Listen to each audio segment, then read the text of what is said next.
Hello students, in last lecture we have studied, that is the lesson up to this hesitant bites, means ते लहान जे पिल्लू होतं लंगरचं ते खाली आल्यानंतर त्या लेखकांनी त्याला एका कोंबडीच्या खुराड्यामध्ये काय केलं होतं तर ठेवलं होतं आणि त्याला काय फर्स्ट एड बॉक्स आणून त्याचे जखमा जे आहे ते जखमातलं रक्त पुसून काढून त्याच्यावर मलम लावण्याचा प्रयत्न केला होता आणि त्याला हा एक काय केलं होतं बनाना म्हणजे केळ जे आहे ते केळ खाण्यासाठी दिलं होतं आणि ते केळ ते काय करत होतं अनस्टेडी हाताने थरथरत्या हाताने ते काय करत घेतलं होतं आणि एक एक छोटा छोटा घास ते खात होतं. इथंपर्यंत आपण हा लेसन बघत असताना थोडा पाठ पाहिला आहे आणि या लेसनचं नाव तुम्हाला माहिती आहे encounter of a special kind. Okay, आता इथून पुढे आपण जाऊ. My attention was fixed on the revival of the baby langar.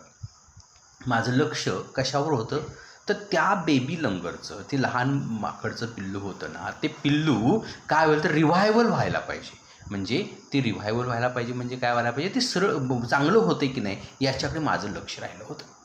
He had uncanny feeling of the being watched. आणि तो मात्र फिक्स I had an uncanny feeling being watched. आणि मी त्या पिल्लाकडे जेव्हा बघत होतो तेव्हा मला मात्र थोडंसं त्या मनामध्ये फार त्या पिल्लाबद्दलचं काय वाटत होतं तर अनकॅनी फिलिंग म्हणजे मनात अतिशय दुःख वाटत होतं. I turned away from the coop and the looked up. मी त्या कूपपासून थोडं बाजूला गेलो आणि वर पाहिलं. कुठं तर that is the roof of the club. त्या छतावर पाहिलं. There sat a mother langur on her the kitchen roof. आणि त्या पिल्लाची आई जी आहे ती sat the mother langur on the kitchen room. त्या पिल्लाची आई आमच्या किचन रूमवर येऊन वरच्या छतावर बसलेली होती, किचन रूमच्या छतावर बसलेली होती. आता हे वाक्य पहा ना, there sat the mother langur on our kitchen room. आता सॅट हे बसली होती, व्हर्ब आहे. हे काय आहे व्हर्ब आहे आणि व्हर्बचा सीटचा भूतकाळ आहे सॅट म्हणून हे सिम्पल पास्ट टेन्समध्ये वाक्य. हे वाक्य कशात झालं सिम्पल पास्ट टेन्समध्ये. ती आई त्या कुठं बसली होती तर किचनच्या रूपवर बसली होती. आता ऑन आवर रूप, ऑन हा प्रेपोजिशन आहे. ऑन हा काय आहे preposition. On preposition our kitchen roof. Watching every move I made. आणि माझी जी प्रत्येक हालचाल ती काय करत वॉचिंग करत होती.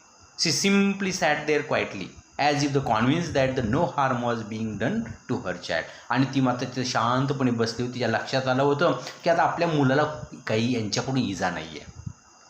आता मूल आपलं जे आहे ते यांच्या ताब्यात आहे, सुरक्षित आहे म्हणून ती सिम्पली सॅट देअर. ती शांतपणे बसली होती. ॲज इफ कॉन्व्हिन्स्ड दॅट म्हणजे तिला खात्री पटली होती. कॉन्व्हिन्स्डचा अर्थ काय खात्री पटली होती. That no harm was being done to her child. मी आज पुस्तक खाली घेऊन काय शिकवतो लक्षात आलं का तर बऱ्याच जणांकडे पुस्तकं नाहीत, त्यामुळं त्यांना त्यातलं पुस्तकातलं काही समजत नाही आहे म्हणून मी पुस्तक घेऊन हे खाली शिकवायला लागलं. तुमच्यासमोर हे होते त्यामुळे तुम्हाला ते समजेल. If convinced that the no harm was being done to her child. तिच्या लक्षात तिला कॉन्व्हिन्स झालं, तिला खात्री पटली की त्या मुलाला कोणत्याही प्रकारची काय नाही आहे, भीती नाही, इजा नाही आहे. मीनव्हाईल म्हणजे त्या मध्यंतरीच्या कालावधीमध्ये the baby sensed the presence of his the mother and the started to sob and cry little louder.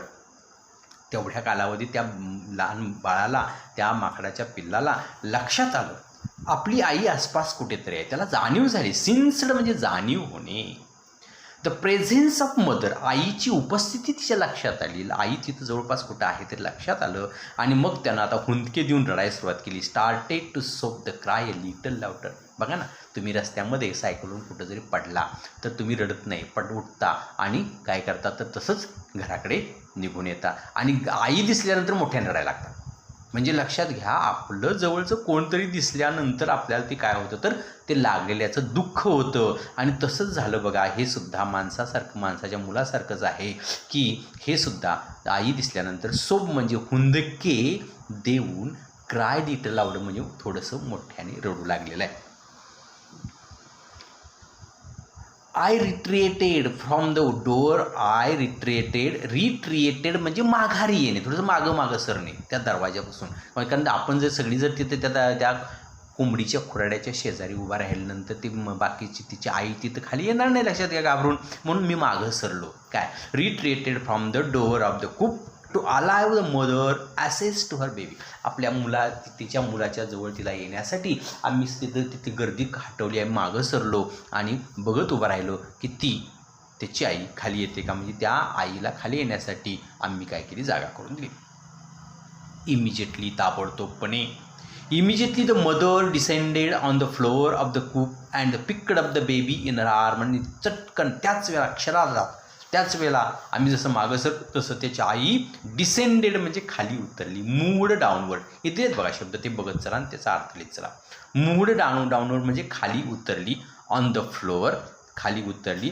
Of the कूप आणि आली आणि तिथे त्या कूपमध्ये त्या खुराड्यामध्ये असणार ते पिल्लू जे आहे ते picked up the baby in her arm. आणि तिनं काय केलं, खुराड्यामधले जे काही ते पिल्लू तिचं होतं, ते जे काय लंगरचं जे पिल्लू होतं ते पिल्लू तिनं आपल्या बाहूमध्ये समेटलं. म्हणजे आई आपल्या मुलाला जशा पद्धतीनं आपल्या कवेमध्ये घेते, आपल्या बाहूमध्ये घेते, तशा पद्धतीनं ती आई आपल्या मुलाला. म्हणजे लक्षात घ्या, माणसाच्यामध्ये भावना जो आहे त्या काय प्राण्यांच्यामध्ये नाहीत असं काय नाही आहे. प्राण्यांच्यामध्ये तशाच भावना असतात. She gave the baby a thorough body inspection to the check his the injuries and then the cuddled him the tightly in her bosom. आणि तिनं काय केलं, सगळ्या शरीर तिचं त्याचं तपासून पाहिलं. She means the mother. She means कोण, तर तिच्या आईनं, त्या पिलाच्या आईनं काय केलं, तर त्या पिलाची पूर्ण बॉडी इन्स्पेक्शन केली म्हणजे पूर्ण बॉडी तपासून पाहिली. आणि तपासून पाहून ती बॉडी जी आहे ती पूर्ण बॉडी काय केली, तपासून पाहिली. आणि त्या तपासून पाहून काय बघितलं, बघा कुठं कुठे चेक हिज इंजुरीज, कुठं इंजुरी झालेल्या आहेत. इंजुरी म्हणजे जखमा झालेल्या आहेत का. आणि कडलड म्हणजे हेल्ड क्लोजली, घट्ट आवळून धरणे. Him tightly in her bosom. Bosom means छातीशी. कडल मीन्स घट्ट आवळून धरले, हेल्ड क्लोजली. आणि तिनं काय केलं, तर त्या पिल्लाला आपल्या छातीशी घट्ट आवळून धरलेलं आहे. The baby found a great solace in her arm. आणि त्या छोट्याशा पिल्लाला आईच्या कवेमध्ये, आईच्या कुशीमध्ये काय झालं, तर फार सोलॅस म्हणजे अतिशय छान वाटलं, अतिशय विरंगुळा वाटला. केअरिंग आर्म म्हणजे हे आईची जी काही मिठी होती, आईच्या मिठीमध्ये मात्र त्याला काय झालं, तर अतिशय सुरक्षित वाटलं. केअरिंग आर्म म्हणजे अतिशय आईची सुरक्षित जी मिठी होती त्या मिठीमध्ये त्याला बरं वाटलं. The mother sat still with the baby in her the lap for a few minutes. आई त्या मुलाला, त्या बेबीला, त्या माकडाच्या पिल्लाला, ती त्या पिल्लाला घेऊन आपल्या मांडीवर बराच वेळ बसली. लॅप मीन्स मांडी. लॅप फॉर फ्यू मिनिट्स, काही मिनटं ती त्या मांडीवर घेऊन बसली. It was almost as if was the pondering the over her the option and trying to the figure out how she could keep the baby safe from the further assault. आता थोडा वेळ तिथं बसली होती जणू काय असा ती विचार करत होती.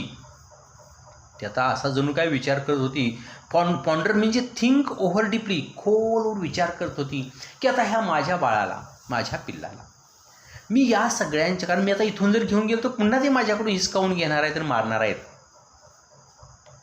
मग या सगळ्यांच्या ह्या फर्दर ॲसल्ट म्हणजे पुढचा जो हल्ला होणार आहे, मी इथून निघून जात असताना, माझ्या बाळाला घेऊन जात असताना जो हल्ला होणार आहे, तो हल्ला कसा काय बरं मी परतवू शकते किंवा तो हल्ला कसा वाचवू शकते, हल्ल्यापासून माझं बाळ कसं वाचवू शकते, याचा विचार करत ती तिथं मांडीवर ते बाळ घेऊन काही मिनटं ती तिथं बसलेली आहे.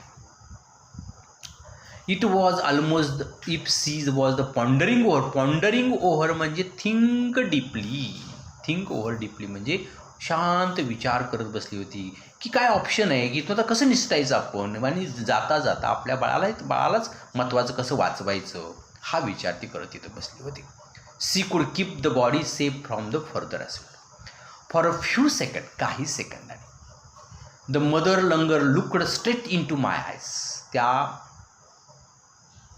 मदरने, त्या पिल्लाच्या आईनं माझ्याकडे पाहिलं करुणामयी उपकाराची जाणीव त्या मला डोळ्यामध्ये दिसली की ती बघत होती माझ्याकडे, जणू काय तिला सांगायचं होतं की आभारी आहे, थँक्यू, तू माझ्या बाळाला वाचवलंस, माझ्या बाळाचा जीव तू वाचवलास. Even today I can not forget that the look in her eyes showing the silent gratitude to me for the saving her child. आजसुद्धा मी त्या आईच्या डोळ्यातलं जे काय, आईच्या डोळ्यामध्ये असणारी जी चमक होती, आईच्या डोळ्यामध्ये असणारी ती ग्रॅटिट्यूड होती. ग्रॅटिट्यूड म्हणजे कृतज्ञता, केलेले उपकार जाणण्याची जी प्रवृत्ती होती, ते जे काही भाव होते ते भाव अजूनही माझ्या डोळ्यासमोर. I can not forget the look in her I. तर कॅन नॉट आहे इथं आपण अनएबल टू हा वापरायचा आहे. आपण शिकणार आहोत तेव्हा हे सेंटेन्सेस आपण घेणार. आपण ग्रामरचा point able to use, able to unable to जेव्हा घेणार तेव्हा उद्याच्याच लेक्चरला मी टाकणार आहे तेव्हा हा पॉईंट त्याच्यामध्ये, हे एक्झाम्पल त्याच्यामध्ये आपण घेऊ. I can not forget that the look in her eyes. मी तिच्या डोळ्यातले ते भाव विसरू शकत नाही. Showering silent gratitude on me for the saving her child. तिच्या मुलाला वाचवल्याबद्दल तिची जी ग्रॅटिट्यूडची जी भावना होती, तिची जी कृतज्ञतेची भावना होती, ती मात्र मी विसरू शकलो नाही. I was ओव्हरवेल्म्ड. मी मात्र भारावून गेलो by the emotion of the sentiment and the way she said thanks to me. आणि मी अतिशय भावनावेगाने भारावून गेलो, कारण तिची जी मला थँक्यू म्हणण्याची जी तिची जी नजर होती, त्या नजरेमध्ये मला दिसलं की तिला माझा आभार मानायचं होतं. मग तिच्या बाळाला मी वाचवलं आणि ती कृतज्ञता व्यक्त करू इच्छित होती. There sat a universal mother holding the stricken child in her lap. आणि ही एक विश्वातील आई आपल्या मुलाला आपल्या कवेत घेऊन इथं बसलेली होती. Universal means existing everywhere or the involving everywhere. म्हणजे सगळ्याच आईच्या बाबतीमध्ये युनिव्हर्सल म्हणले, कुठलीही आई आपल्या मुलाला मारताना किंवा मुलाला दुःखात असताना बघू शकत नाही, तशा प्रकारची ही सुद्धा आई आपल्या मुलाला काय करते तर बघू शकत नाही. आपल्या सगळ्या मातांप्रमाणे ही सुद्धा एक उदाहरण त्याच्यासमोर, universal mother holding stricken child in her lap, आपल्या मांडीवर घेऊन बसली होती. Then in a flash the jumped with a baby cling to her the belly and reached our the kitchen room. आणि त्या लहान बाळा, तुम्हाला माहिती आहे लहान बाकडाची पिल्लं आईच्या पोटाला असं खालून असं पकडतात, आणि तिनं त्या पिल्लानं आईच्या पोटाला पकडलं आणि त्या आईनं पटदिशी जंप मारली आणि आमच्या किचनच्या रूपवर जाऊन पोचली. She surveyed the area for the vicious male langur and then the left away in the direction opposite to the place in the violent encounter. तिनं बघितलं, तिने इकडे तिकडे पाहिलं की ते व्हिशियस मीन्स इव्हिल, विकेट, दुष्ट माकडं, दुष्ट त्यांचे सहकारी कुठं दिसत आहेत का बघितलं. आणि ज्या दिशेने ती बसली होती त्याच्या विरुद्ध दिशेने तिने जायला सुरुवात केली, कारण ते विरुद्ध दिशेने गेल्यानंतर ती काय मागं आपल्या येणार नाही असा तिचा अंदाज होता. The brief meeting with the mother and the baby longer convinced me that the interspecies communication and the mutual trust indeed the reality, and should anyone strike the right chord, the relationship hum into the action. The mother longer showed me that the food was not only means of communication between man and animal, but there were other means of establishing a bond through the trust, compassion and mutual understanding. आणि मग तिची छोटीशी meeting त्या आईची आणि माझी जी झाली, तिचे जे डोळ्यातले जे भाव होते त्याच्यातून मला समजलं की मानवामध्ये नुसतंच कम्युनिकेशन अँड म्युच्युअल ट्रस्ट म्हणजे तिच्या लक्षात तिनं दाखवून दिलं की brief meeting with the mother and the baby langur convinced me that interspecies the communication and mutual trust. म्हणजे प्राण्यांच्या मध्ये आणि माणसांमध्ये काहीतरी कम्युनिकेशन कशा पद्धतीनं करता होत असतं हे मला तिने दाखवून दिलं. आणि एक वास्तवता दाखवून दिली, कोणती की जी वास्तवता कुठेही दिसून येत नाही. Strike the right chord that the relationship hums into action. आणि मनुष्य आणि प्राण्यांच्यामध्ये जे काय रिलेशनशिप आहे ते तिने मला दाखवून दिलं. Hums in two means action means becomes active. The mother इथं दिलाय पहा, बिकम्स ॲक्टिव्ह म्हणजेच दाखवून देणे, ध्यानात आणणे. The mother langar showed me that, त्या आईनं दाखवून दिलं की फूड फक्त अन्नच आपण प्राण्यांना देऊन चालणार नाही आहे. Food was not that the only means of communication between the man animal. तर माणसामध्ये आणि प्राण्यांच्यामध्ये अन्नच फक्त कम्युनिकेशनचं साधन नाही आहे. अन्न पुरवठा करणे, अन्न पुरवठा देणे, अन्न देणे, पाणी देणे हेच फक्त कम्युनिकेशनचं साधन नाही, तर त्यांची सेवा करणे, त्यांना वाचवणे, त्यांची जी काही इंजुरी आहे किंवा त्यांना जे हालापेष्ट आहेत त्याच्यातून त्यांना सोडवणे हे सुद्धा महत्त्वाचं आहे. Means of communication between the man and animal, but there were the other means of establishing. मग त्याच्यापेक्षा आणखी काय असते तर ट्रस्ट, विश्वास, त्या प्राण्यांचा या माणसांच्यावर असणारा विश्वास. कंपॅशन मीन्स सहानुभूती अँड म्युच्युअल अंडरस्टँडिंग, म्हणजे एकमेकाला समजून घेणे. प्राण्यांनी माणसाला, माणसाने प्राण्यांना एकमेकांना समजून घ्यायचे, एकमेकाच्या भावना समजून घ्यायचा, हे तिनं दाखवून दिलं. आणि लास्ट पॉईंट बघा, 55 years have passed since that day. त्या दिवसानंतर 55 वर्षे निघून गेलेले आहेत. आणि नंतर लेखाने हा लेसन दिला आहे, आपल्या मेमोरीज सांगितल्या आहेत. I am now 70 years old. मी आता 70 वर्षाचा आहे. म्हणजे लेखक तेव्हा 55, 70 हो की नाही, 25 वर्षाचे असतील. But I still fondly remember that the encounter of the special kind. पण अजूनही मला त्यावेळची ती स्पेशल काइंड मीटिंग जी होती ती मीटिंग मला अजूनही आठवते. इथं आपला तो लेसन संपलेला आहे. ओके.